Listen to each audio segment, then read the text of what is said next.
아멘. 잠시 기도하시겠습니다.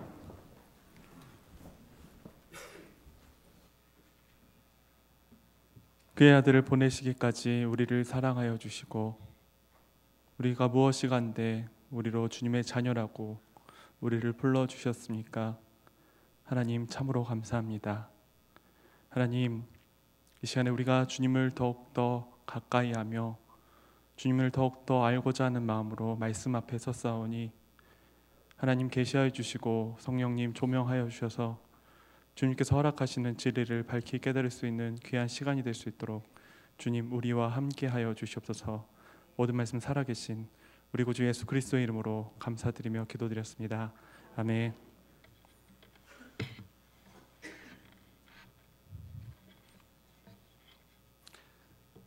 드디어 다사다난했던 2016년이 지나고 드디어 희망에 가득한 2017년 정인년 새해 날이 밝았습니다. 새해를 허락하신 하나님께 참 감사하는 마음입니다. 우리는 하루하루 살아가는 것이 어쩔 때는 너무나 당연하게 생각될 때도 있지만, 그러나 예수님께서 말씀을 통해서 우리에게 알려주신 것처럼 우리가 이곳에 살아 있을 수 있으며 또한 하나님의 전에 있을 수 있는 모든 것이 하나님께서 우리에게 생명을 그리고 주님의 전에 나올 수 있는 여건을 허락하셨기 때문에 가능하신 것이라 믿습니다.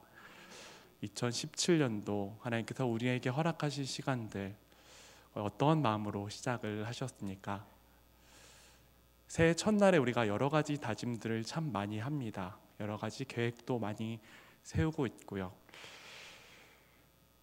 때로는 그 계획들이 잘 실행될 때도 있고 때로는 잘 실행되지 못할 때도 있습니다.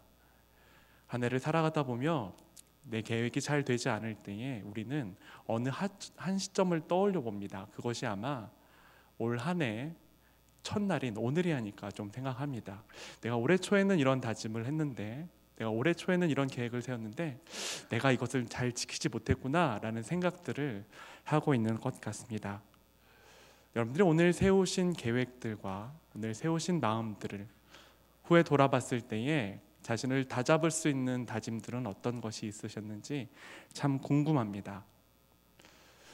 오늘 봉독한 이사야 말씀은 아모스의 아들 이사야 선지자의 이름을 따서 이사야라고 성경에 이름이 정해졌습니다.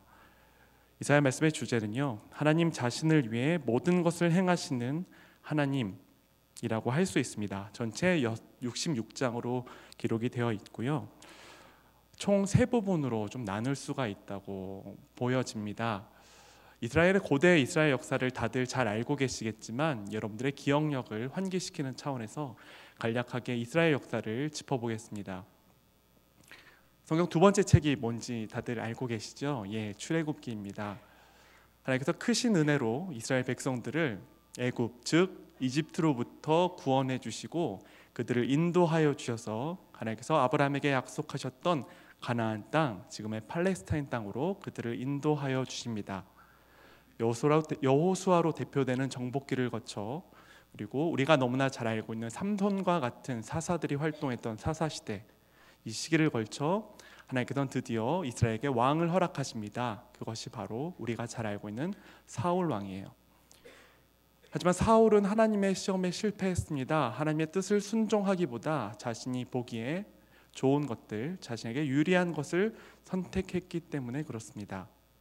하나님께서는 사울 이후에 하나님의 마음에 합한 사람인 다윗을 선택하셔서 이스라엘의 2대 왕으로 세우시며 비로소 다윗의 때가 되었을 때에 통일 이스라엘이 시작되게 됩니다. 하지만 통일 이스라엘은 그렇게 오래 가지 않았습니다. 다윗 이후에 다윗의 아들이었던 솔로몬의 실수, 솔로몬의 실패, 바로 하나님만 섬기며 하나님을 따르는 것이 아니라 이방 신들을 섬겼던, 그래서 하나님께서는 솔로몬의 아들인 르호보암 때에 이스라엘을 남과 북으로 나누십니다. 다윗 왕가가 포함된 남유다와 베냐민 지파, 이 두 지파가 남유다가 되었으며 그 외 10지파는 북이스라엘이 되었습니다. 북이스라엘은 하나님 보시기에 악한 일들을 많이 했기 때문에 세워진 지 약 220년 만에 아수르라고 하는 강대국에 의해서 멸망을 당합니다. 남유다는 그것보다는 조금 긴 세월인 약 340년 만에 바벨론이라는 나라에 의해서 멸망당하게 됩니다. 이 사회를 크게 세 부분으로 나눌 수 있다고 말씀을 드렸습니다. 첫 번째 부분은 1장부터 39절의 말씀입니다. 이 장면에 나오는 부분은 바로 북이스라엘이 남유다의 형제 국가였던 북이스라엘이 아수르에서 침략을 당하고 있는 부분이었어요. 아수르가 북이스라엘을 멸망시킵니다. 그러나 북이스라엘만 멸망시키려고 했을까요? 아니죠. 남유다에도 당연히 그 화살이 돌아왔습니다. 그래서 남유다에 아수르가 침략을 시작하는데 이때 시기에서 우리가 너무나 잘 알고 있는 왕이 나옵니다. 바로 히스기야입니다. 그 히스기야 왕이 바로 이때 활동했던 왕입니다. 이사야 그 이후에 40장부터 55장까지 말씀은 하나님께서 이사야를 통해 남유다 백성들에게 포로기를 예언하시는 장면입니다.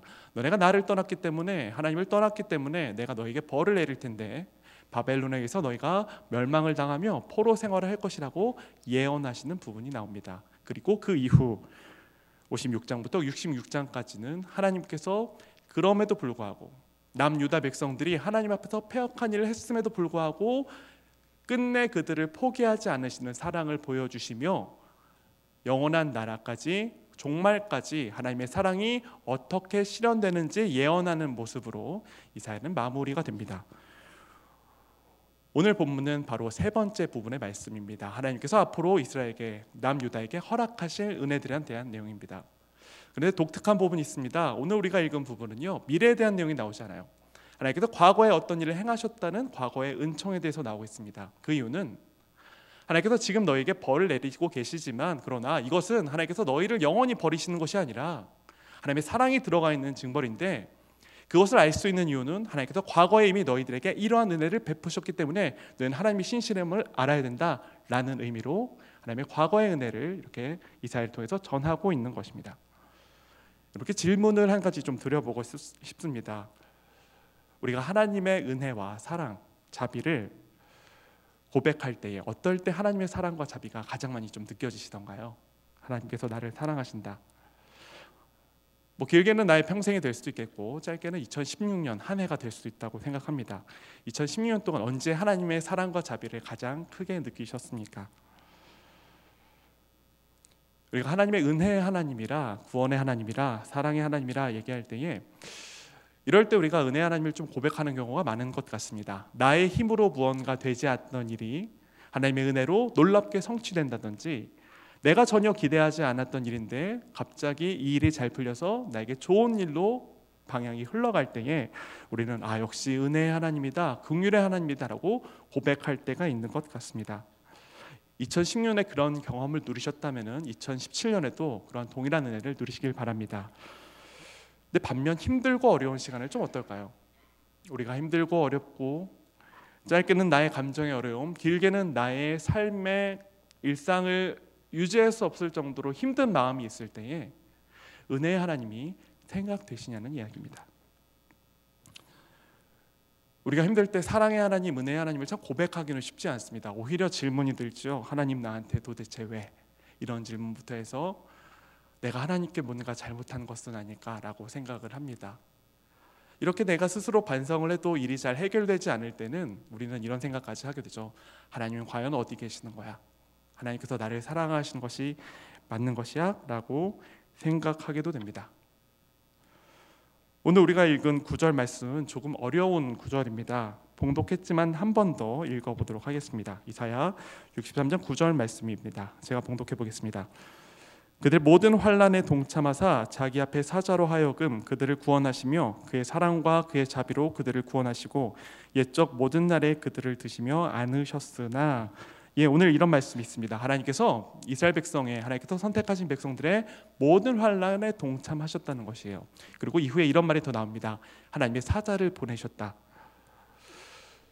우리가 여러 번 들어서 알고 있는 것처럼 성경은 구약은 히브리어, 신약은 헬라어로 써 있습니다.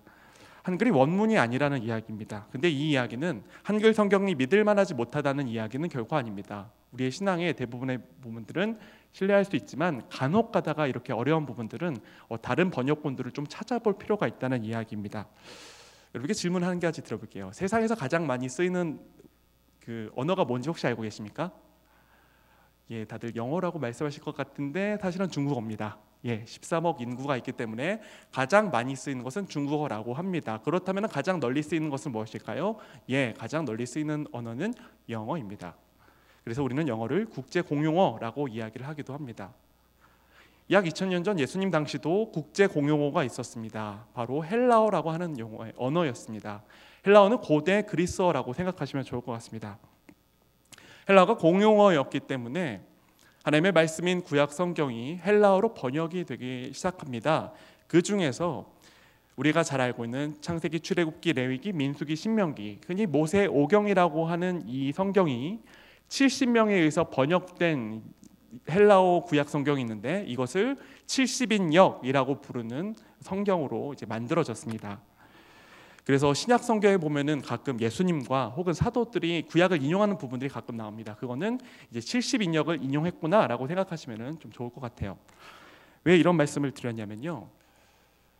70인역의 오늘 이 9장 말씀이 조금 다르게 번역되어 있기 때문에 그 내용을 좀 나누고자 이렇게 말씀을 드린 것입니다. 70인역 구약 성경의 본문 구절은 이렇게 기록되어 있습니다. 하나님께서 자기 앞에 사자를 보내신 것이 아니라 하나님께서 친히 가셨다고 표현이 되어 있습니다. 우리 한글 성경은 지금 개역 개정을 읽고 있지요. 그런데 한글 성경도 굉장히 다양한 역본이 있습니다. 그 중에서 우리가 신뢰할 수 있을 만한 역본이라고 한다면은 세번역 성경을 이야기할 수 있을 것 같습니다. 현대적인 감각에 맞게 우리가 좀 이해할 수 있는 용어로 번역된 것이 세번역 성경. 이 세번역 성경에서 70인역의 번역을 받아들입니다.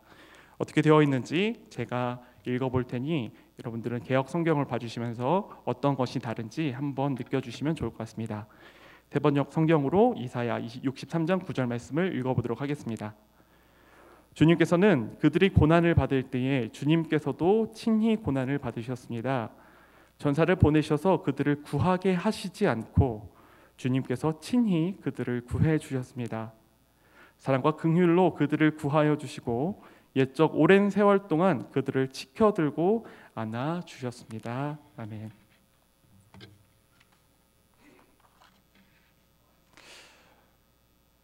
우리 좀 하나님을 오해할 때가 좀 많이 있는 것 같습니다. 우리에게 즐겁고 흥겨운 일이 있으면은 하나님께서 나와 함께 하신다, 하나님께서 나에게 은혜를 주신다고 생각을 하지만, 그러나 내게 슬픈 일 혹은 내가 마음대로 잘 되지 않는 일이 있을 때는 하나님께서 나와 함께 하신 것이 맞을까라고 의문을 갖는 것이 우리의 모습인 것 같습니다.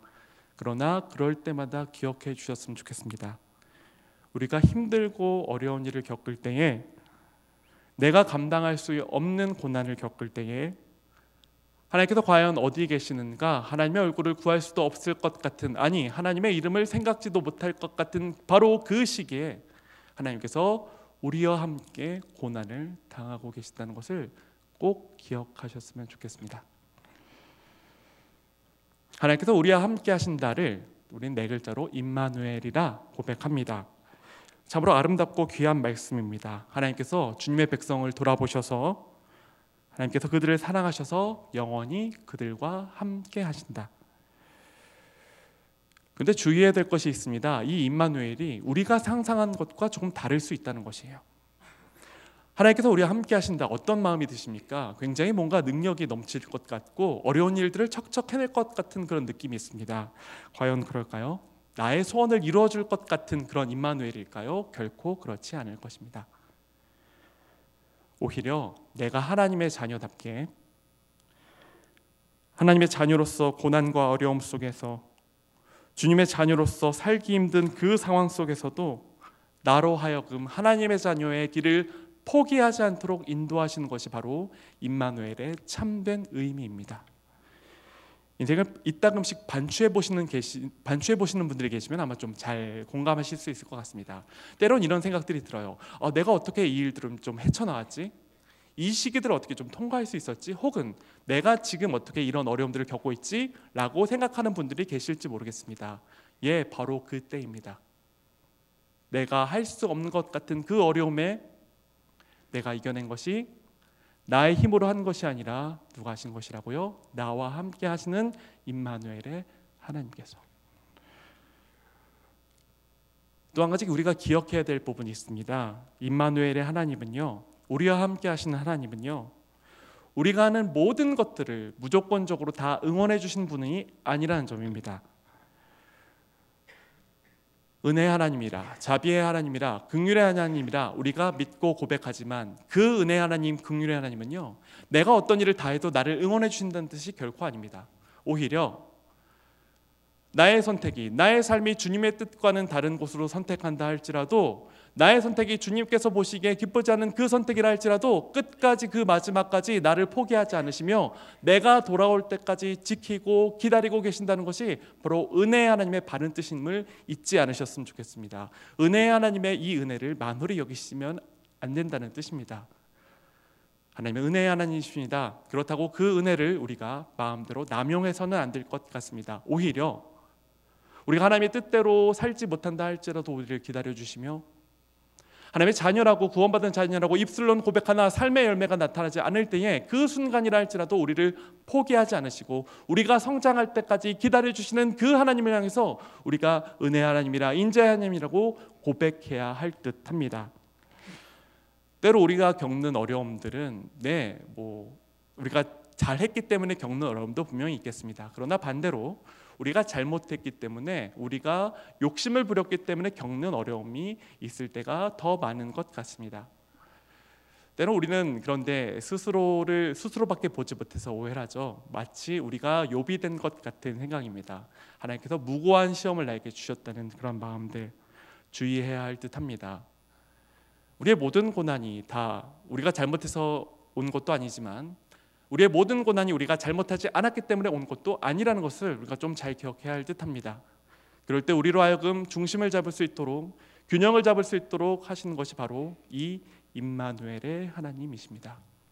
우리가 주님의 뜻대로 순종하면은 순종하는 그대로, 순종하지 못하고 때로 주님의 자녀답게 살지 못하는 그 넘어짐이 있을 때에 그 넘어짐 가운데에 우리가 돌아올 것을 지키고 계시며, 때로는 이 세상의 어려움들, 삶의 어려움들, 감정의 어려움들, 실존의 어려움으로 인해서 너무나 힘이 들어 주님의 이름을 부를 수 없을 것 같은 그 순간 가운데에 저 멀리 계시는 것이 아니라 바로 지금 나와 함께 계시는 그 주님을 기억하시면서 용기를 내시며 힘을 내시며 주님께 겸손하고 감사한 마음으로 다가가셨으면 좋겠다는 이야기입니다.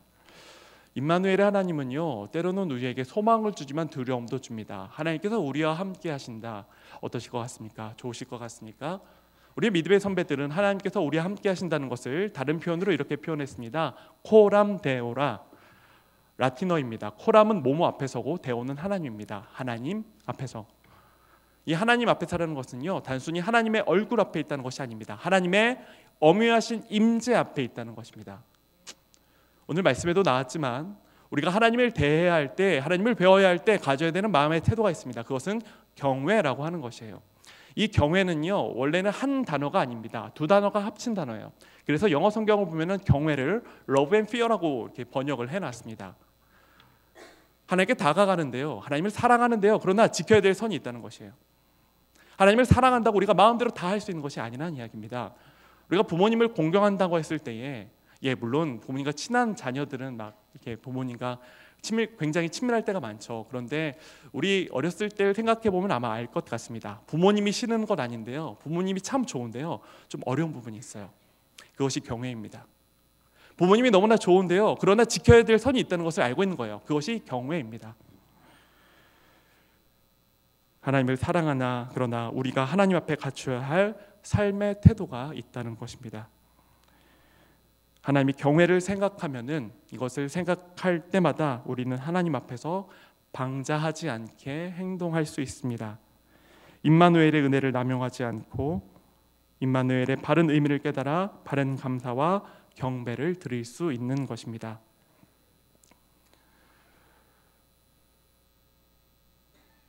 우리가 하나님을 믿는다, 하나님께 구원을 받았다라고 이야기할 때에 여러 가지 삶의 지표들이 나와 있지만 우리 믿음의 선배들이 명확하게 제시한 부분이 있습니다. 그것은 하나님께 어떻게 구원을 받았냐, 다른 말로 이야기하면은 어떻게 하나님을 믿느냐라고 이야기했을 때에 그것의 명확한 표지는 자신을 누구로 보느냐는 것이에요.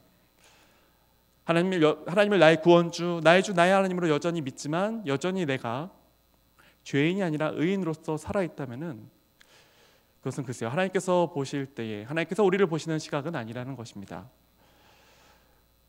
그 유명한 사도 바울은 이렇게 얘기했습니다. 나는 죄인 중에 괴수라. 죄인 중에 우두머리라는 것이죠.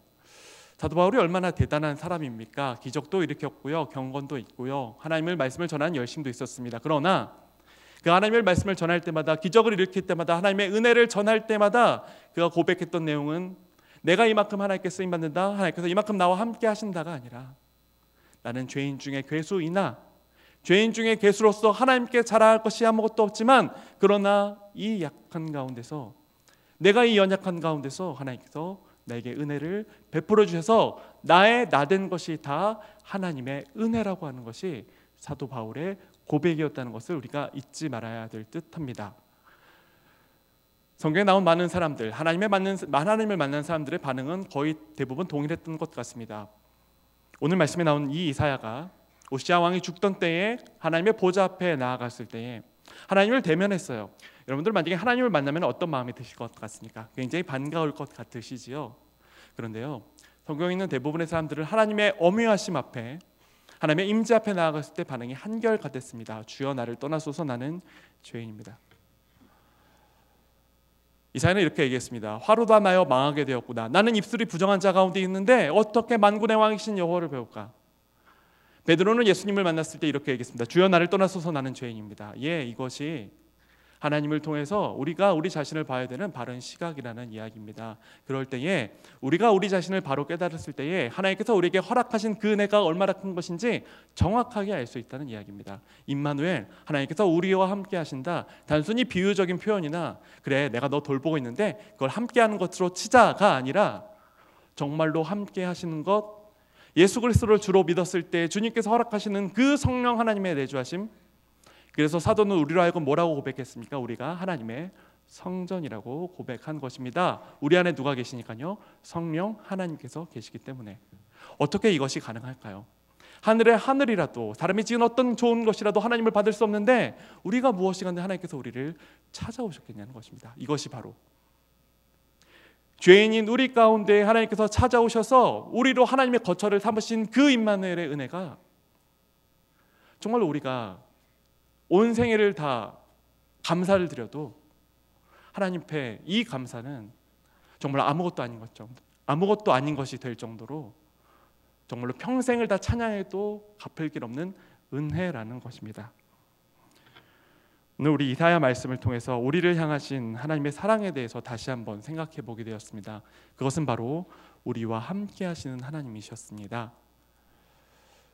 우리가 좋을 때뿐만 아니라 우리 가운데에 내 기도가 이루어져서 뭔가 나의 삶의 좋은 곳으로 삶의 방향이 풀리는 그때뿐만 아니라 나의 삶이 어려워서 과연 이 시기에 하나님께서 나와 함께 하실까? 내가 이 문제 가운데 있는데 하나님께서 내 기도를 들어주신 것이 맞을까라고 고민하는 그 순간 가운데에 하나님께서 멀리 계신 것이 아니라, 우리의 생각처럼 저 너머에 하늘 보좌에 계신 것이 아니라 어떻게 해요? 우리와 함께 계시다는 것을 기억하셨으면 좋겠습니다. 이 땅에 살고 계실 때에 정말로 서두에 말씀드린 것처럼 좋은 일들만 있으면은, 요즘 그런 말이 유행하는 것 같습니다. 꽃길을 걷는다고 이야기를 하나요? 그러셨으면 참 좋을 것 같습니다. 그러나 우리는 다 알고 있습니다. 이 땅을 살아갈 때에 결코 좋은 일만 있지 않다는 것입니다. 2017년도는 아마 2016년보다는 좀 좋았으면 하는 것이 우리의 바람입니다. 그러나 어떻게 될지는 아무도 모릅니다. 좋은 일이 있을지 나쁜 일이 있을지, 그 어떤 일이 있을지 우리는 아무것도 모르지만, 그러나 우리 마음 가운데 단 하나 확신한 것이 있습니다. 그것이 바로 어떠한 상황과 순간이라도 누가 함께 하시는 것이라고요? 하나님께서 우리와 함께 하신다는 것입니다. 2017년의 첫 주 하루를 하나님께 예배드리며 보낼 수 있는 것도 참 큰 은혜인 것 같습니다. 옛말에 시작이 반이라는 이야기가 있죠. 1년이 보통은 52주인데 올해는 53주라고 이야기를 하더군요. 우리는 1이라는 반을 시작했습니다. 나머지 52라는 반이 남아 있습니다. 이것은요, 아무리 한 해의 처음을 잘 시작한다 할지라도 반이 남아 있기 때문에 교만하면 안 된다는 것이고요. 반대로 하나의 처음을 잘못 시작했다 할지라도 52주라는 반이 남아있기 때문에 얼마든지 그 방향을 바꿀 수 있는 가능성이 있다는 것입니다. 잘 시작하셨으면 교만이 아니라 감사함으로, 혹시나 하나님 앞에서 순전함으로 시작하지 못했다 생각하시면 여전히 남아있는 52주를 바라보시면서, 하나님, 나와 언제나 함께 하시는 하나님을 나는 잊었지만 그러나 주님께서는 항상 신실하셨군요. 이제는 내가 주님과 함께 동행하고 싶습니다. 이제는 나의 걸음이 주님과 함께 걷는 그 걸음이 되고 싶습니다 라는 마음으로 2017년 한 해를 보내셨으면 좋겠습니다. 이 땅 가운데 역경과 고난, 환난은 피할 수 없을 텐데, 그러나 그때의 그 고난의 자리에서 나와 함께 울고 계시는, 나와 함께 슬퍼하시는 하나님을 바라보며 위로를 얻으셨으면 좋겠습니다. 그리하여서 주님 오시는 그날까지 신실하게 하나님을 향한 믿음을 잃지 않고 이 땅 가운데서 주님의 자녀로서 승리하실 수 있는 저와 우리 모든 영남교회 성도님들이 되시기를 주님의 이름으로 간절히 바랍니다. 기도하시겠습니다. 하나님 감사합니다. 하나님, 우리가 무엇이간데 우리를 자녀 삼아주시고 정말로 그 어떤 것도 거처할 수 없을 것 같은 우리 마음 가운데에 전을 삼아 주셔서 성령 하나님께서 임하게 하셨으니까 하나님 참으로 감사합니다. 하나님, 우리의 마음이 주님께서 함께 거하시는, 하나님께서 친히 함께 하시는 합당한 전이 되기를 소원합니다. 우리의 힘은 미약하고 우리의 결심은 약하나 그러나 주님, 언제나 우리를 사랑하시는 그 사랑으로, 우리를 포기하시지 않는 그 사랑으로 우리를 붙잡아 주셔서 우리가 주님의 사랑에서 멀어지려고 할 때에, 우리가 주님의 사랑에서 떨어지려고 할 때에 우리를 다시금 붙잡아 주셔서 우리가 거할 곳이 주님 곁밖에 없다는 것을 다시 한번 기억하게 하여 주시옵소서. 그리하여서 이 땅 가운데 어려운 삶을 살 때에 낙담과 절망과 좌절이 아니라 주님께서 허락하시는 참된 소망으로 이 땅 가운데 승리하며 살 수 있는 우리 모든 주님의 자녀들이 될 수 있도록 은혜를 허락하여 주시옵소서. 모든 말씀 살아계신 우리 구주 예수 그리스도의 이름으로 감사드리며 기도드렸습니다. 아멘. 다 함께 찬송가 436장을 하나님께 드리시겠습니다.